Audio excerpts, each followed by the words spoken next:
할렐루야. 10월입니다. 오늘 10월 첫 주입니다. 오늘 이 아침에 오신 여러분 환영하고 축복합니다. 오늘 10월 첫 주를 맞이해서 저는 오늘 말씀 중심으로 생각의 틀을 바꾸라 이런 말씀을 가지고 은혜 나눌 때 우리 모두가 하나님 앞에 새로워지는 복 있는 시간 되길 축원합니다. 예수님이 이 땅에 오셔서 하신 일 중에 가장 중요한 것 하나를 꼽으라면 바로 사람들의 생각의 틀을 완전히 바꿔놨다는 것입니다. 예수님이 올 때 유대인들은 그 당시에 모세의 율법을 지켜내는 것이 구원을 얻는 길이라고 생각을 했어요. 그런데 율법의 종류가 너무 많은 겁니다. 그래서 그들은 모세의 율법, 바로 그 율법을 613개 조항으로 구분을 했어요. 그리고 중요한 율법 바로 248개, 좀 덜 중요한 것 365개 구분해서 중요한 것은 잘 지켜야 된다, 이렇게 그들이 믿고 지키려고 힘쓰고 있는데 항상 그들 가운데 논쟁이 되는 것은 어떤 율법이 더 중요하냐, 613개 중에 어떤 게 더 중요하냐, 이것 때문에 끊임없이 논쟁을 했는데 우리가 신약에 와서 마태복음 22장에 한 율법사가 예수님을 찾아왔습니다. 그리고 예수님께 질문합니다. 선생님, 어느 계명이 크니까? 도대체 613개의 계명이 있고 거기에 248개가 중요하다고 하는데 어떤 게 가장 큰 계명입니까? 이렇게 물었어요. 그때 예수님 말합니다. 내 마음을 다하고 내 목숨을 다하고 내 뜻을 다하고 힘을 다하여 너희 하나님을 사랑하였으니 이것이 크고 첫째 되는 계명이고, 둘째는 그와 같으니 내 이웃을 내 몸과 같이 사랑하라 하셨으니 이 두 겸이 율법과 선지자의 강령이라 그랬어요. 예수님의 말씀의 핵심이 뭡니까? 율법을 다 지켜야 한다는 겁니다. 하나님을 사랑하고 이웃 사랑한다는 것은 율법을 다 지켜야 된다는 거예요. 성경에 말한 하나님을 사랑하는 그 율법, 이웃을 사랑하는 율법을 다 지켜야 구원을 얻을 수 있다, 그런 얘기예요. 여러분, 그런데 인간이 어떻게 율법을 다 지킵니까? 저도 여러분도 율법을 지키라고 하면 율법 하나도 온전히 지킬 수 없는 것이 우리의 그런 모습이에요. 예수님은 인간이 구원을 얻기 위해서 율법을 다 지켜야 하는 것은 불가능하다, 너는 지킬 수 없다, 그런데 내게 대안이 있다 하시면서 하신 말씀이 내가 곧 길이요 진리요 생명이다, 내가 생명의 떡이다, 아들을 보고 믿는 자는 영생을 얻는다, 이렇게 말씀 속에서 말씀했어요. 이 말씀은 전통적으로 율법을 지켜야 구원받는다고 그런 생각을 가지고 있던 유대인들에게 바로 충격적인 선언입니다. 핵폭탄 터진 것처럼 충격적인 것인데 수천 년 동안 그들을 하나님을 섬기며 살아와서 율법을 잘 지켜야 된다, 율법을 지켜야 거기에 구원이 있다, 이렇게 믿고 살았는데 예수 선생이라는 사람이 오셔서 하신 말씀이 율법은 너희를 구원하지 못하고 나를 믿어야 된다, 내가 곧 길이고 진리고 생명이라고 말씀할 때 그들은 충격을 받았어요. 그들의 생각과 180도 다른 그런 방법을 제시했기 때문입니다. 그런데 그들은 예수님 말씀을 들으면서도 자기의 그런 가치관, 자기의 생각을 바꾸지 못했어요. 지금까지도 유대인들은 그 생각을 바꾸지 않기 때문에 예수를 믿지 않습니다. 그래서 예수님이 태어나고 자란 이스라엘에도 선교사가 가서 복음을 전하고 있는 거예요. 오늘날 예수님은 우리에게도 생각의 틀을 바꿔라, 그렇게 말합니다. 우리가 예수 믿고 구원받은 하나님의 자녀이고 성도인데 우리가 생각의 틀을 바꾸지 아니하면 하나님 은혜 안에 우리가 살 수 없고 우리가 성공할 수 없기 때문에 생각의 틀을 바꿔라, 우리의 가치관을 바꿔라 말씀하고 있는데 오늘 예배를 통해서 우리의 생각과 가치관이 바뀌어지는 복 있는 성도가 되길 축원합니다. 과거의 나의 생각, 가치관이 바뀌지 아니하면 우리가 생명의 그런 새 생명의 삶을 살 수 없을 뿐 아니라 풍성한 주의 은혜를 누릴 수가 없어요. 여러분, 오늘 우리가 이 땅에 살면서 지금 여러분의 형편이 어떻습니까? 지금 생활이 넉넉하고 형통하고 살만합니까? 아니면 힘들고 어렵고 고난과 고통이 있습니까? 여러분, 어떤 상태에 왔을지라도 우리가 지금보다 더 나은 삶을 하나님 앞에 기도하고 원한다면 지금까지 살아왔던 생각의 틀을 완전히 바꿀 때 우리는 예수 안에 우리의 그런 삶이 바뀌어지고 우리의 인생이 바뀌어지는 축복이 있는 것을 믿길 바랍니다. 그럼 오늘 말씀을 통해서 우리가 생각의 틀을 어떻게 바꿔야 됩니까? 첫 번째는 우리가 과거의 세상적인 그런 생각을 과감히 버려야 됩니다. 오늘 본문 18절을 보니까 그렇게 얘기합니다. 너희는 이전 일을 기억하지 말며 옛날 일을 생각하지 말라. 여기 이전 일, 옛날 일, 이스라엘 백성들이 애굽에 살던 때의 그런 모습이에요. 애굽에 살 때의 그들의 가치관, 그들의 생각, 그들의 모든 그런 모습을 얘기하는데 그것을 생각하지 말라, 기억하지 말라. 여러분, 대부분 사람들의 과거는 안 좋은 과거 때문에 힘들어요. 우리가 어떻게 잘못된 그런 허물이 있는 것 때문에 지금 살면서 나는 허물이 있는 사람이야, 그런 열등의식에 빠져서 우리가 바로 살지 못하고, 또 과거의 어떤 저지른 죄 때문에 죄책감으로 괴로워하며 자기 자신을 학대하는 그런 사람 많이 있습니다. 여러분, 과거의 나의 연약함, 나의 잘못, 허물을 우리가 다 잊어버리고 버릴 때에 우리는 하나님 은혜 안에서 더욱더 복 있는 삶을 살 수 있는데, 예수님 말씀합니다. 의인은 7번 넘어질지라도 8번째 일어날 수 있다는 겁니다. 우리가 갖가지 허물과 죄가 있는 자는 십자가 앞에 나와서 주님 앞에 고백하고 제사함 받고 다시 일어서라는 겁니다. 하나님을 믿고 하나님을 향해서 나가라고 말씀하고 있어요. 우리가 분명히 할 것은 과거에 나를 힘들게 하고 나를 붙들어내고 나에게 고난과 어려움을 주는 과거의 모든 것을 버릴 때에 우리는 새로운 그런 삶이 열려지는 것을 믿고, 예수님이 우리의 죄와 허물을 다 용서한 것을 믿고, 나도 내 자신의 연약함을 다 용서하고 이제는 하나님을 바라보고 주님을 향해 나가겠다는 그런 생각을 가질 때 내 인생은 변화의 역사가 일어날 줄로 믿습니다. 여러분, 이 땅에서 아픈 과거를 다 잊어버리고 새롭게 주님을 향해 달려감으로 성공한 사람이 있어요. 그 사람이, 우리가 대표적인 사람이 사도 바울입니다. 사도 바울, 우리 누굽니까? 알잖아요. 사도 바울은 예수를 핍박하던 핍박자예요. 교회를 핍박하고 믿는 자를 옥에 가두고 죽이고, 스데반이 죽일 때 가장 그 스데반 죽음의 장본인이 이 사도 바울이었는데, 이 바울이 극적으로 다메섹 도상에서 예수를 만났습니다. 그리고 하나님 앞에 모든 제사함의 그런 체험을 했어요. 마음속 깊은 곳에서 나도 모르게 그 바울의 마음속에 기쁨과 평안이 넘쳤어요. 그 바울이 체험한 기쁨과 평안은 세상에 주는 것과 전혀 차원이 다른 그런 평안이었습니다. 그래서 그는 그 즉시 과거의 모든 걸 다 땅에 묻어버렸어요. 십자가에 못 박았어요. 난 핍박자다, 내가 스데반을 죽였어, 수많은 예수 믿는 사람 내가 죽인 사람이야, 그런 죄책감을 다 버렸습니다. 그리고 이제 예수만 향해서 달려갔어요. 앞만 보고 달려갑니다. 열심히 복음을 전하고 사명을 감당합니다. 세상 사람이 너는 핍박자 아니냐, 너는 사울이 아니었느냐, 그를 외면하고 그를 핍박할지라도 오직 주님을 향해서 달려가는 이 바울이 됐기 때문에 역사상 가장 위대한 인물이 되었고, 사도 중에 사도가 된 사람이 사도 바울입니다. 여러분, 기억하십시오. 우리는 살면서 연약함이 있어 실수도 있습니다. 그러나 우리는 여전히 하나님의 자녀입니다. 우리가 약해서 죄를 짓지만 우리는 하나님의 사랑 안에 있어요. 우리가 하나님 앞에서 여러 가지 문제도 많지만 우리는 하나님이 창조한 주님의 피조물이기 때문에 세상의 어떤 것도 하나님의 사랑에서 우리를 끊어낼 수 없다고 성경은 말하고 있습니다. 성경은 말합니다. 그런즉 누구든지 그리스도 안에 있으면 새로운 피조물이라, 이전 것은 지나갔으니 보라 새 것이 되었다고 말씀하고 있는데, 여러분, 하나님 말씀대로 이전 것은 다 지나갔어요. 나의 연약함도 나의 실수도 나의 허물도 다 지나간 겁니다. 이제 우리는 하나님 앞에 새로운 창조물, 새로운 피조물이 됐기 때문에 이제는 과거의 생각을 털어버리고 주님만 바라봐야 됩니다. 주님만 의지해야 됩니다. 이것이 축복의 길이고 이것이 형통의 길이에요.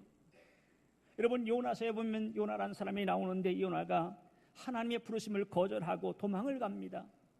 하나님께서 내가 느느웨 성에 가서 복음을 증거하라고 하나님 명령할 때, 그 아수르의 수도 느느웨는 그 요나에게 생각할 땐 원수의 나라고 그 성은 멸망을 받아야 마땅하다고 생각하기 때문에 자기의 생각 속엔 이 느느웨는 멸망을 받아야 돼, 느느웨 성은 멸망을 받아야 돼, 이게 요나의 생각인데, 그래서 요나는 그곳에 가지 않고 다시스로 사는 배를 타고 도망을 갑니다.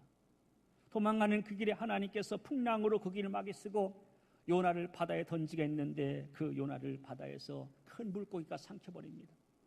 물고기 뱃속에 들었는데 그가 느낍니다. 물고기 뱃속이 아무리 커도 내가 여기 살 수가 없다. 나는 얼마 안 있으면 이제 죽을 텐데 죽음의 생각이 그를 지배했어요. 어두운 생각이 요나를 지배했습니다. 그는 생각을 바꾸었습니다. 자기 생각을 다 버리고 우리 주님 뜻에 따르기로 생각을 바꾸고 주님 앞에 기도하기로 작정하고 주님을 바라봤습니다. 요나서 2장 7절에 보니까 내가 여호와를 생각하였더니 내 기도를 주께서 이루었다.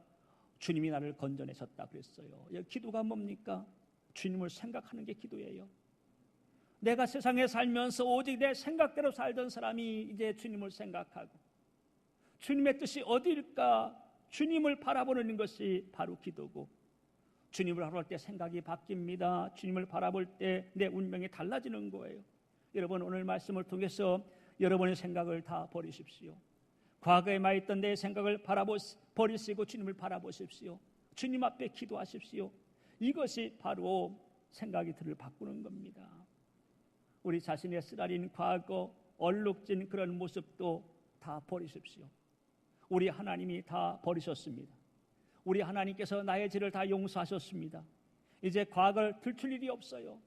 과거의 고정관념을 버리고 열등의식을 버려야 됩니다. 자꾸 내 마음속에 열등의식을 불러일으키는 것은 마귀가 하는 짓이에요. 하나님의 자녀가 된 우리를 시기하고 질투하며 우리를 실패하게 만들려고 오늘 또 악한 영은 계속해서 내 마음속에 과거의 생각을 떠오르게 하고, 넌 그런 사람이 아니냐, 넌 그랬던 사람이 아니냐, 그런 내가 무슨 하나님을 섬기고 하나님의 일꾼이 될 수 있겠느냐며 계속 나를 시기하고 질투하며 나를 넘어지게 하고 내 마음속에 평강을 뺏어가는 것이 악한 영의 역사예요. 여러분, 악한 영의 그 속임수에 넘어가지 마시고 우리는 하나님 말씀을 듣고 하나님의 음성을 듣고 우리가 모든 것을 다 잊어버리고 이제는 앞을 향해서 주님만 바라보고 기도하며 나가는 성도가 될 때에 우리는 승리하는 역사가 있을 줄로 믿습니다. 우리는 과거에 매여서 낙심하고 절망하던 그 생각의 틀을 깨버려야 됩니다.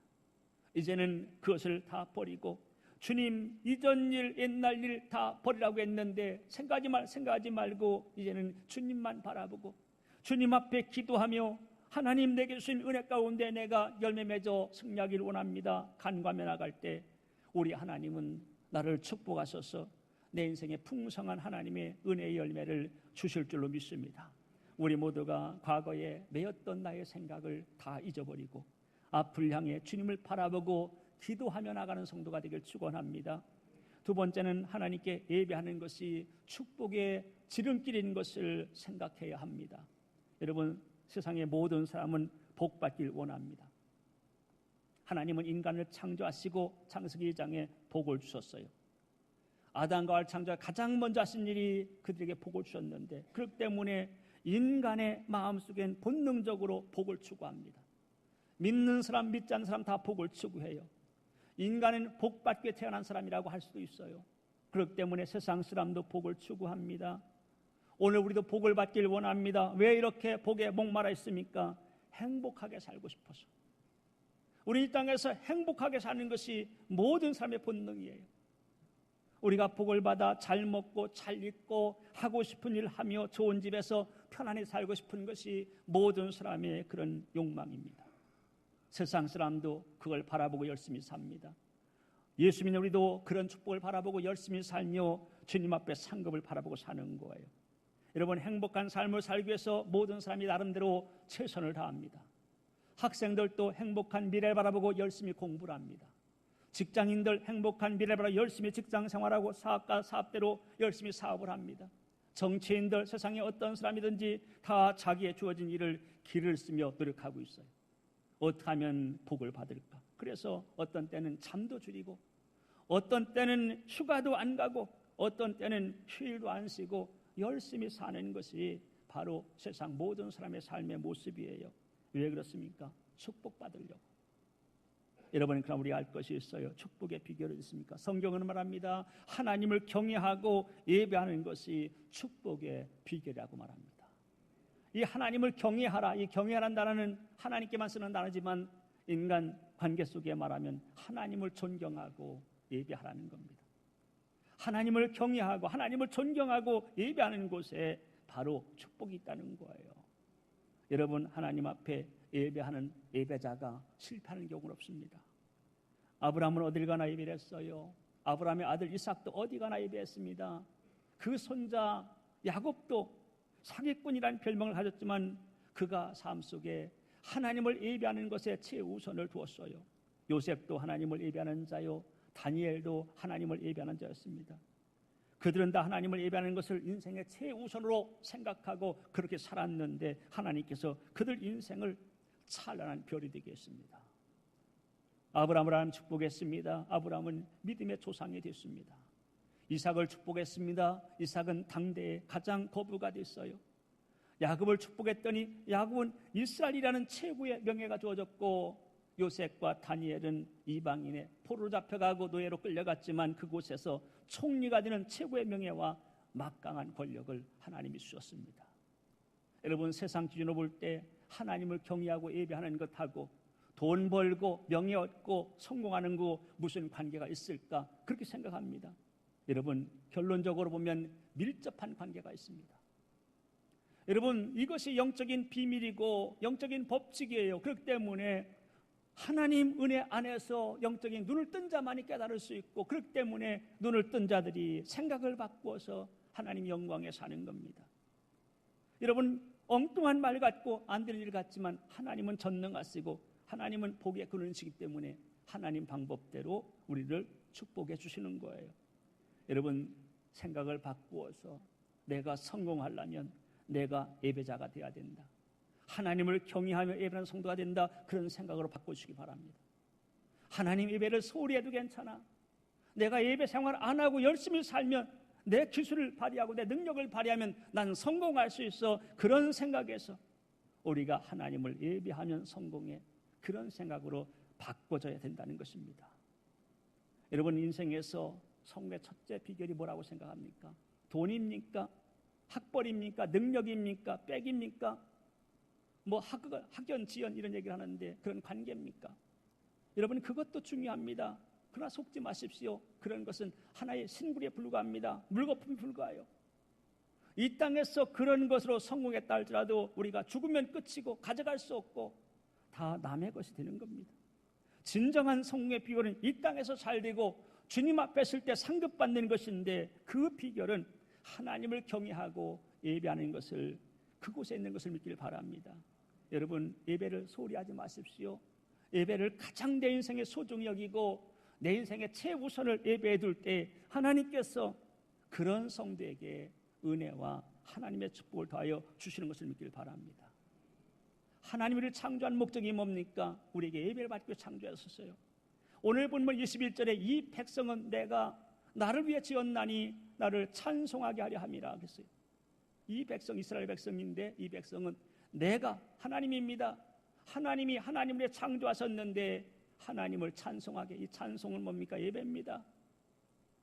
이 백성을 통해 예배를 받으시려고 창조했다는 겁니다. 오늘 우리를 구원하신 것은, 우리를 하나 자녀 삼으신 것은 하나님께서 우리를 통해서 영광을 받으시려고, 찬송과 예배를 받으시려고 창조했기 때문에 우리가 하나님 목적 따라 살아가면 우리는 반드시 복 있는 자가 됩니다. 여러분, 예배의 성공이 인생의 성공인 것을 아십시오. 우리 생각에는 야, 예배의 성공이 인생의 성공이야, 그런 생각을 가져야 돼. 예배는 소홀히 하고 열심히 살면, 여러분, 세상에 열심히 사람 많습니다.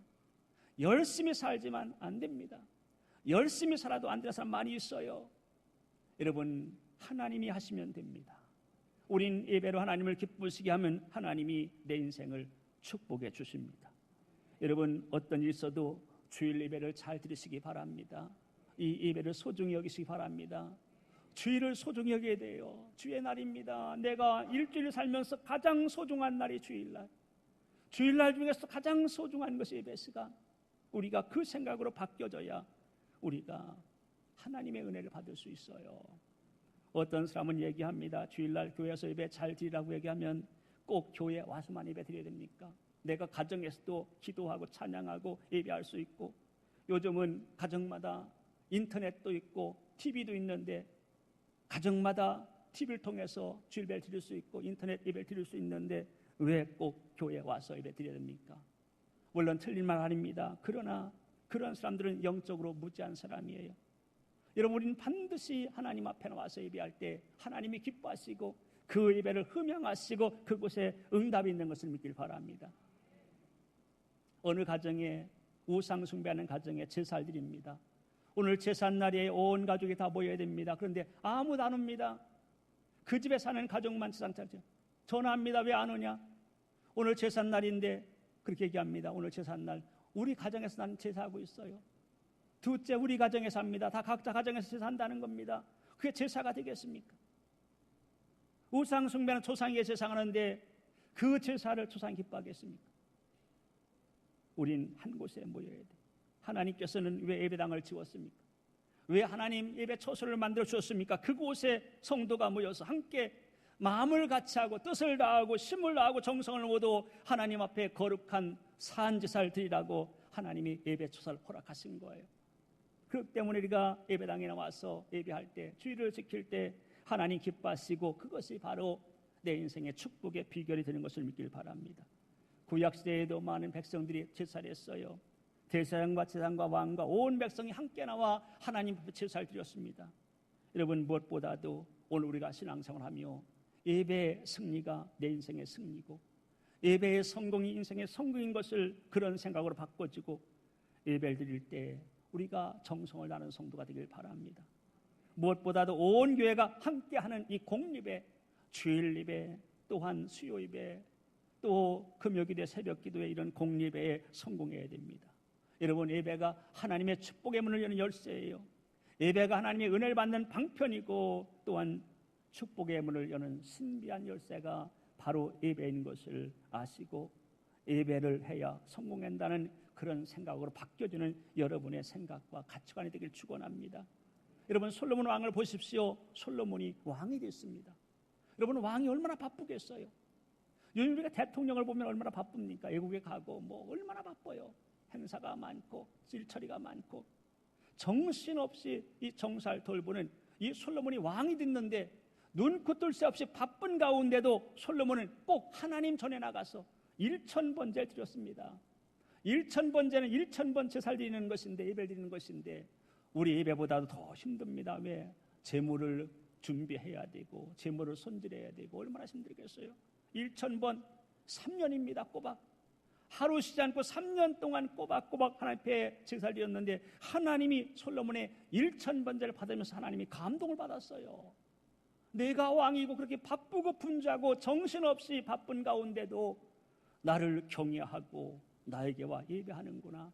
하나님께서 감동을 받으셔서 1000번제가 끝날 쯤에 하나님이 솔로몬 꿈에 찾아오셨습니다. 하나님 말씀합니다. 내가 네게 무엇을 줄고 너는 내게 고하라. 하나님 말씀했어요. 내가 무엇을 원하느냐 내게 말하라. 하나님 말씀했어요. 이때 솔로몬이 하나님 앞에 이렇게 얘기합니다. 하나님, 저는 어린 나이인데 왕이 됐습니다. 이 많은 백성을 다스릴 수 있는 지혜를 달라고 하나님 앞에 기도했습니다. 이때 하나님께서는 솔로몬의 그 구한 것에 은혜를 받고 우리 하나님은 지혜를 줬어요. 지혜뿐 아니라 구하지 않은 부귀와 영화와 장수까지 축복을 줬습니다. 이 이야기 핵심이 뭡니까? 솔로몬이 성공한 왕이 된 것은 바로 솔로몬이 똑똑하고 잘난 게 아니라 솔로몬이 예배로 성공했다는 겁니다. 솔로몬의 1000번째 그 예배가 하나님을 감동시켰고 그가 축복의 주인공이 됐다는 거예요. 여러분, 예배를 잘 드리고 최후의 축복을 받았습니다. 여러분, 솔로몬을 볼 때 우리가 예배가 축복과 성공의 비결이라는 것을 깨닫게 됩니다. 그러므로 여러분, 우리가 어떻게 예배를 소홀히 합니까?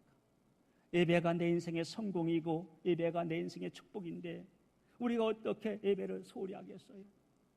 여러분, 내가 예배를 소홀히 하면 몰라서 그렇습니다. 무지해서 그렇습니다. 솔로몬이 이와 같이 하나님의 축복을 받아 지혜의 왕이 되었고 가장 성공한 왕이 되었습니다. 그런데 솔로몬이 말년에 완전히 실패합니다. 왜 성공했던 솔로몬이 다시 실패합니까? 그것은 솔로몬이 하나님 앞에 예배를 소홀히 했기 때문에 그래요. 예배를 등한했기 때문에. 솔로몬은 나라가 번성했습니다. 나라가 평안했습니다. 부귀영화를 누리는 복을 받았습니다. 세상 말로 하면, 우리가 쉽게 말하면 배부르고 등 따뜻해졌어요. 그러니까 하나님 앞에 예배가 등한이 된 겁니다. 많은 물질을 가졌어요. 많은 것이 형통하고 모든 게 평안합니다. 그러니까 그때부터 솔로몬이 하나님을 멀리하고 술을 가까이 하고 고기를 먹으며 여인들과 세상적인 쾌락을 누리기 시작합니다.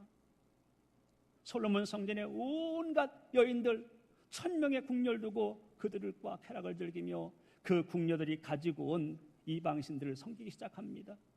하나님을 소홀히 했어요. 하나님 예배를 등한히 했어요. 그랬더니 하나님이 그 솔로몬에게 징계를 하시는데 그 강성한 나라가 기울기 시작하고 나라가 두동강이 나고 결국 그 나라가 망했습니다. 솔로몬이 어떻게 흥하고 어떻게 망했습니까? 솔로몬이 흥한 것은 예배를 잘 드릴 때 하나님의 축복을 흥했고, 솔로몬이 망한 것은 흥했을 때 하나님을 소홀히 했기 때문에 다시 망한 겁니다. 여러분, 솔로몬이 말년에 기록한 책이 전도서입니다. 우리 성경의 전도서에 보면 1장 2절에 이렇게 말합니다. 헛되고 헛되며 헛되고 헛되니 모든 것이 헛되도다. 하나님이 없는 세상, 하나님을 임하는 세상은 모든 것이 헛되더라. 쾌락을 즐겨봐도, 돈을 가지고 누려봐도 다 인생은 험한 것뿐이더라. 이렇게 얘기하고 있어요. 그러면서 그 결론적으로 전서 10장 13절에 말하기를 하나님을 경외하고 그 명령을 지킬지어다. 이것이 사람의 본분이니라 그랬어요. 우리 인간의 본분은 하나님을 경외하고 하나님 명령을 지키며 사는 것이 본분이고, 그렇게 살아갈 때 하나님은 그 인생을 축복해 준다는 겁니다. 우리는 축복의 소망을 가지고 있습니다. 축복받아 하나님을 더 잘 섬기고 이 땅에서 승리하고 행복하게 살다가 주님 앞에 설 때 멸류관 쓰기를 원하는 것이 저와 여러분의 소망입니다. 그렇게 해서 우리는 생각을 바꿔서 이 축복은 하나님께로부터 온다, 특별히 예배를 통해 온다는 것을 우리가 믿음의 생각을 가지시고 예배의 승자가 되십시다. 역사적으로 가장 축복을 많이 받고 선한 일을 많이 하고 존경받는 인물이 있는데 우리가 잘 아는 미국의 록펠러입니다. 석유왕 록펠러인데 이 록펠러는 다른 사람이 하지 못하는 3가지 기적을 이루었다고 얘기하고 있어요. 그 첫 번째가 가장 가난한 가정에 태어나서 가장 큰 부자가 됐다는 것입니다. 두 번째는 부자가 됐기 때문에 그는 역사상 가장 많은 사람들에게 돈을 나누고 베푸는 기부의 사람이 됐다는 거예요. 세 번째는 98세까지 장수하면서도 치아가 썩지 않을 정도로 건강하게 산 사람이 솔로몬이라는 겁니다. 솔로몬이 아니고 록펠러예요. 록펠러. 그런데 록펠러가 이와 같이 존경받고 착한 일을 많이 하고 부자가 되어 역사적인 인물이 될 수 있는 첫 번째 비결이 뭡니까? 첫 번째 이유는 매 주일마다 그가 교회에 나와서 맨 앞절에서 예배를 드린 것 때문이라고 얘기하고 있어요. 물론 록펠러의 그런 십계명이나 록펠러 축복의 얘기를 들으면 여러 가지 얘기가 많이 있습니다. 11조를 잘하고 선교 구제를 많이 하고 그런 것도 있지만 가장 첫 번째 이유는 예배를 잘 드린 거예요. 주일마다 예배를 소중히 여기고 예배를 했더니 하나님께서 지금의 록펠러를 만들어 주었다는 것입니다. 여러분, 생각을 바꾸십시다. 오늘 말씀 속에서 우리가 과거의 상처, 과거의 고정관념, 모든 나의 나를 얽매이는 모든 것들은 다 십자가에 못 박고 이제는 주님만 바라보고 믿음으로 기도하며 나가십시오. 그리고 내 인생의 축복은 반드시 예배를 통해 온다는 것을 아시고 예배 승자가 될 때에 우리에게도 하나님이 예비하신 크신 은혜 가운데 우리가 추구하는 모든 꿈들이 이루어질 줄로 믿습니다. 우리 모두가 생각의 틀을 바꾸어서 축복의 주인공으로 살아가는 우리 성도가 되시기를 예수님의 이름으로 축원을 드립니다.